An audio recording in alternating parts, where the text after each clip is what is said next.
Hello, welcome back to Lenz's Comic Corner. Classic/non-classic. This is episode number 291 and Doubleshot number 221. Okay? First up, Spider-Man Tombstone. Yeah. And this trade does collect his first appearance from Web of Spider-Man number 36, but it's only for 2 panels because the guy only appears for 2 panels from that issue. But yeah. This is the guy's first appearance. Now, this book does collect issues of Spectacular Spider-Man. This is the first one in the series. Collects issues 137 to 150 and number 8. It's written by Jerry Conway and artwork by Sal Buscema and Mark Bagley. Yeah. Now, pretty much, yeah, this is one of Jerry Conway's... I mean, people do know of this character thanks to his appearance in Spider-Man the Animated Series, but do people know that he was created by Jerry Conway? The guy known to be creating characters like the Punisher, the Jackal, who is referenced in here, by the way, Killer Croc, Firestorm. We're thinking, though, he created Tombstone? Cool! Yeah, because the Punisher's a cool character. And speaking of the Punisher... Let's see, what's a good picture of him? There he is! It's the Punisher! And by the way, at this point, it had been some time since he had written the Punisher. I mean, I think these issues came out in 87, I think it was. It probably had been almost a decade since he had written the character. And yes, I'm looking forward to the Punisher and in which he's writing it. But yeah. It details... basically, Jerry Conway fleshes out the Tombstone character of how brutal he is and how much and basically fleshes out his backstory with longtime supporting character Robbie Robertson. You know, the guy who's black who was created by Stan Lee and John Romita Sr. Yeah, that character. And it's something though that John Romita Jr. has never got a chance to draw on one of his father's other most famous creations. The only character I can think of that John Romita Jr. has actually drawn, which was created by John Romita Sr., was the Kingpin. Yeah, he's the only one who has. But yeah, you get like his tryout. You also get appearance by Captain America in here, Boomerang, the second Tarantula, who is a guy by the way, and he's Hispanic. There's some immigration issues in here. It's very mild. You also get the debut of the Lobo brothers. Yeah, they first show up in here. And also the start of, I think it's Edward Lobo, who starts a relationship with Gloria Grant, who at this point had been in the Spider-Man comics, who actually made a debut in the Spectacular Spider-Man series. I think with issue like 4 or 5 was very early on in the series when she made her debut. But, yeah, but this, oh yeah, and the Evolutionary War stuff, there's some stuff that's set up for that annual, and you actually get the annual in here, which I do like that. Though it's more like, not the whole annual, it's just the Evolutionary War story, but yes. All the issues in here are good. I definitely recommend picking it up despite how expensive it is. This is like $10 more than the Shadow of the Bat trade. This is $35. But it's well worth it. It's only just, 14 issues from the series. I mean, Conway succeeded. Pretty much, he was the next writer of the series right after Peter David did his 3-part, like, epilogue to, his Death of Gene DeWolf storyline. Good book, 9 out of 10. Excuse me. Next up, Green Arrow, Volume 7, The Kingdom, written by Andrew Kensberg and Ben Sokoski, with artwork from, there are a few different guys on here. Artwork from, mainly one guy, Daniel Sampari. Yeah, here's a sample of the guy's artwork. Now, some people have thought of this storyline. Here's a sample of his artwork. Now, some people have thought of this storyline as basically like an episode of the Arrow TV show, but maybe like a bad one. I don't know. But in my opinion, this is actually a pretty decent story. A pretty good story. And this is not the first time Ken Smirk has written the Green Arrow character in comic form. Aside from the Arrow comic, which ties into TV show, he's also written the Green Arrow and Black Canary comic book that came out in 2009. Yeah, 2009, I think it was. Yeah, actually it might have been 2006. Maybe 08. It might have been 08. But simply put, yeah.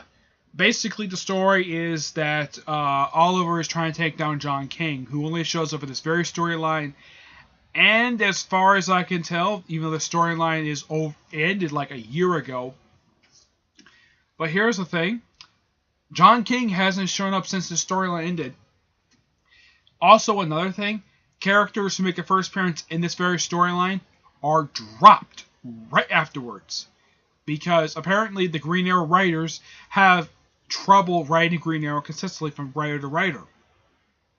Now, it does feel like a good follow-up to the previous one. Now, Emiko, who made her debut in the Lemire storyline, she does appear here toward the very end. However, as for the other two characters who have been in the Green Arrow book prior to this, they disappear and they're never. And one of them do show up in the following person's run, Ben Percy, but Mia Dearden, a character who Kat Kamakuna from Comic Frontline had been wanting to see his character back for years, and she finally got her back. And then right afterwards, the character is dropped from the Green Arrow comic book and never brought up again. Same thing with Felicity. Yeah, Felicity. Yeah, Felicity is put that down there. Felicity is this. This is Felicity. Yep, Felicity Smoke makes her debut in this very storyline, and she's never brought up again after the storyline wraps up. Yep. Same thing with Cupid. There's Cupid. Makes her first appearance in this very storyline, and then dropped and never mentioned again. It's like, yeah, you bring in stuff that's introduced in this particular storyline, and then everything is like dropped as soon as Ben Percy takes over. Like Ben Percy drops everything. Heck, he even drops John Diggle from the book. Yeah, he drops John Diggle from the book, though he does bring him back for the current volume of the series. He does bring the character back, but I have to ask, why was John Diggle dropped from the book? He's a fine supporting character. And Katana, yes, Katana does show up in here as well. So at least Kensberg got a chance to write her. But yeah, Katana's been completely in character in here. As for Lex, yeah, this is Lex Luthor. I'm not kidding about that. That's Lex Luthor, who does not make his first appearance in this very storyline. He made his first appearance with Action Comics, well, with the previous one in the series. But this is when he was wearing his classic war suit that he's not wearing, the green and purple. It's a variant of it. He only wears it for a couple issues. And, of course, he shows up at the start and ending this thing. But prior to reading this, you had to read the Injustice arc from Justice League to understand what was going on with Bruce Wayne and Batman. Which, when the storyline came out, they did include the editor's note. But when this trade was released, they removed it. I'm not kidding. I actually own the original issue, and it does mention the whole thing with Green Arrow number 30. Justice League number 30. Yeah. That issue was in there as an editor's note, but when it came to this trade, nope. Dropped it from the trade. Heck, they could have said, like, read it in Justice League, in Justice League. You could have done that. Nope. You dropped that reference. So if you just read just Green Arrow from the trades, you're probably like, when the heck did Batman and Lex Luthor join forces? When the heck did this happen? That's my only mild complaint about the trade. But the storyline itself is perfectly fine. John King himself, which that is John King, the one with the giant sword. Yeah, he is not that interesting. There's nothing really redeeming. There's nothing really interesting about him. He's just a guy who has a bunch of officials in his back pocket. Yep. So, even though the storyline is perfectly fine, and plus you get appearances by Merlin the Archer, who makes his first ever appearance in the Green Arrow comic book in this universe. And where has the character appeared prior to this? Mostly in Batman Inc. That's where the character was stuck in for some time. Either Batman Inc. or showing up in Red Hood and the Outlaws. Yeah, it's like Merlin the Archer is a Green Arrow villain, and and also mention Count Vertigo, who disappeared after the Lemire run. Yeah, he is seen briefly in a brief cameo in the flashback, and he's never seen again. So I'm like, is Ben Percy gonna bring in the Green Arrow villains? Because I hope so. Because Clock King is showing up in Deathstroke. Yeah. So this book is good. Despite the fact the villain was not very interesting, but the storyline was still really good in itself. Plus, to get appearance by Green Arrow for one issue, which was nice. Though I do have one complaint with this trade aside from the others. No, they don't put the variant covers in here. Yeah, despite the fact there were variant covers coming out at this particular point in time. Heck, there's actually for the issue where Green Arrow teams up with Green Lantern for one issue, Neil Adams did a variant cover. But for some reason, there is no variant covers in this trade, which is odd. Yeah, there are none. Actually, I think there's one. Was an unused cover by Brian Hitch. Yeah, but that's it. Despite the fact there were variant covers that came out. Now, usually they put those in these trades, but all that's in here is just sketches of how they originally wanted to pick these characters to look, of how they look before they actually got to the final stage. But no variant covers. Nothing. So those are two minor complaints, but I really wish they could put the variant covers in here.